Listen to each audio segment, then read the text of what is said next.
I clean buildings for a living, not cozy homes or modern offices.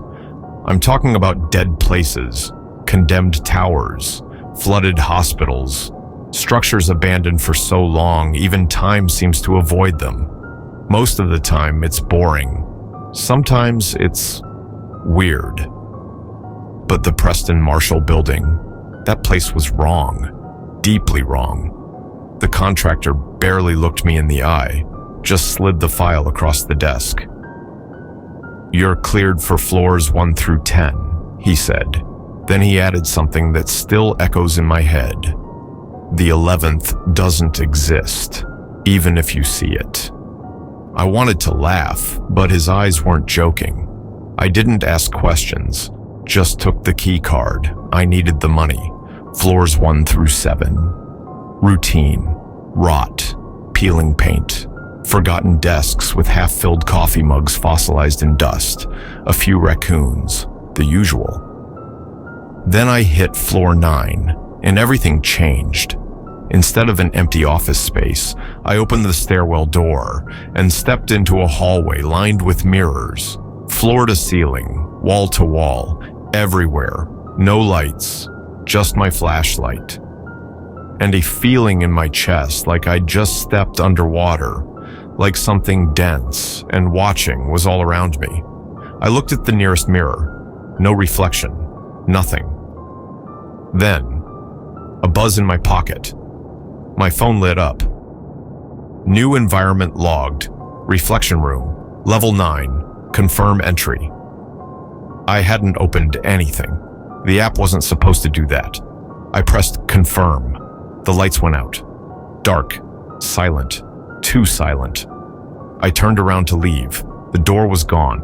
Just more mirrors. Endless. Infinite. I waved. My reflection didn't. Then, it did. But too late. Like it was catching up. Or pretending. Each mirror was off. Wrong. One version of me was smiling when I wasn't. One was twitching. One bled. Another blinked without eyelids. One had no eyes at all. And then I saw it. My reflection turned and walked away. I followed. I don't know why. Maybe it compelled me. Maybe I was already trapped. The mirrors began to warp. They weren't showing me anymore. They were showing rooms, places, memories. A child's bedroom with drawings on the wall. My old middle school hallway. A hospital room. A basement with a shape in the corner that breathed. Then, whispers. Low. Chaotic. As if 100 voices were all trying to say something at once, but none could finish a word. I touched one mirror. It was warm. Warmer than it should have been. And then I felt it. A heartbeat. Inside the glass. And something stepped forward. It was me. Perfectly me.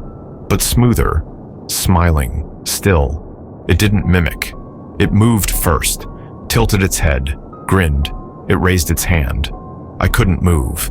It leaned forward and whispered, "Thank you for the way in." Then it stepped past me, into my world, and the mirrors went dark. When the lights came back, I was alone. Normal floor, concrete, dust. The mirrors were gone, but not me, not all of me. My watch showed 3 hours lost. I left the building, but I didn't come back alone. My mirrors started acting strange, fogging before I touched the tap, showing glimpses of something almost me, standing behind me. I'd wake up and find my closet open, or the lights on in rooms I hadn't entered. Then came the photos.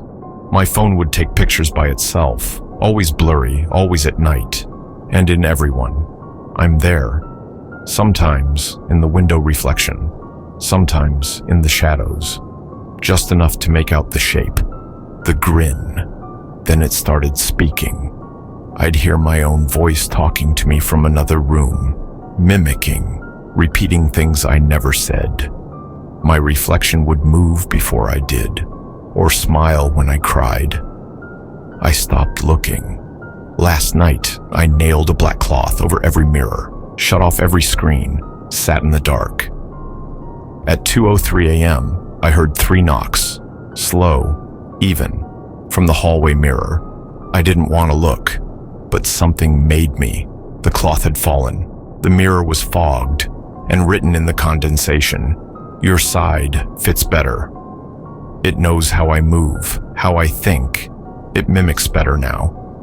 I think it's almost ready, and when I slip up, just once, it will be the one looking back, and I will be the one behind the glass, forever.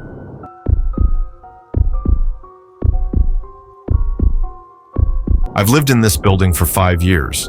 A quiet, run-down complex on the edge of the city. Rent's cheap, neighbors don't talk. It was exactly what I needed, until last week. I was taking out the trash late one night when I noticed something strange in the hallway. A door at the far end, one I had never seen before. It wasn't just that it looked new, it looked wrong, like it didn't belong in this building. Smooth black wood, a silver handle, no number, no scratches, no wear, like it hadn't aged with the rest of the building. I looked around. No one in the hall, no sound, no cameras, just me and the door. I should have walked away, I really should have, but I didn't. I opened it. Inside was a small, windowless room, bare concrete floor, one overhead bulb flickering, and in the center, a chair, just a chair. But when I stepped in, everything changed. The hallway was gone. The door vanished. The walls stretched outward, longer than they should be. And the air, it was thick, stale, wrong. Then the chair wasn't empty anymore. There was someone sitting in it.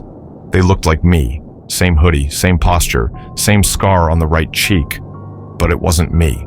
The eyes were wrong. Too still. Too knowing. I stepped back. The walls behind me were now covered in Polaroid photos, thousands of them. Each one showed me, doing things I remembered, things I didn't, things I hadn't done, yet.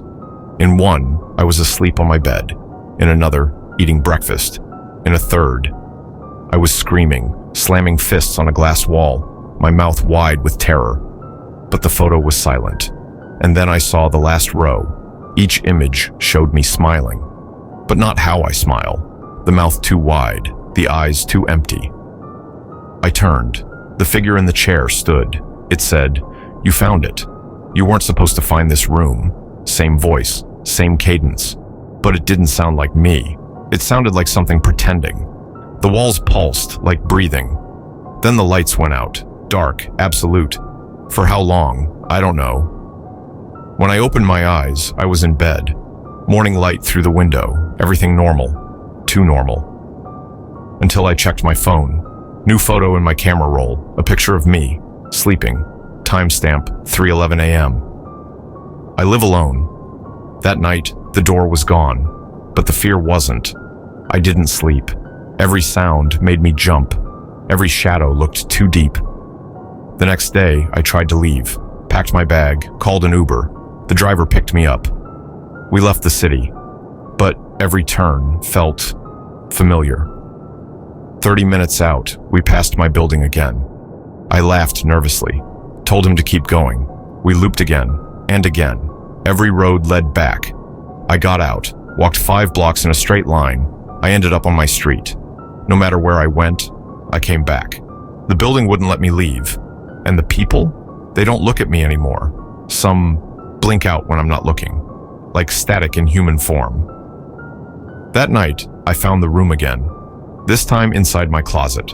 Just a crack in the wall, barely visible, but it led to the same space, same concrete floor, same chair. And this time, there were 2 figures. Both of them looked like me, one crying, one smiling. The smiling one turned to me and said, "You're almost ready." I backed out, slammed the wall, but the crack had vanished. That night, I didn't sleep. The shadows moved on their own. My reflection lagged in the mirror, and at 2:47 a.m., I heard something whisper in my voice. "Trade places." I screamed, but no sound came out. Now the room follows me. I see it in reflections, behind elevator doors, at the end of hallways where there used to be none. Each time I go in, the chair gets closer. And now, when I sleep, I dream from the chair, not as me, but as the one who smiles. And each time, I forget which version I am. This morning, I found a photo on my pillow. It showed me, looking into the lens. Only my eyes weren't mine anymore. They were watching, waiting, for the switch. And I think next time, it'll stick.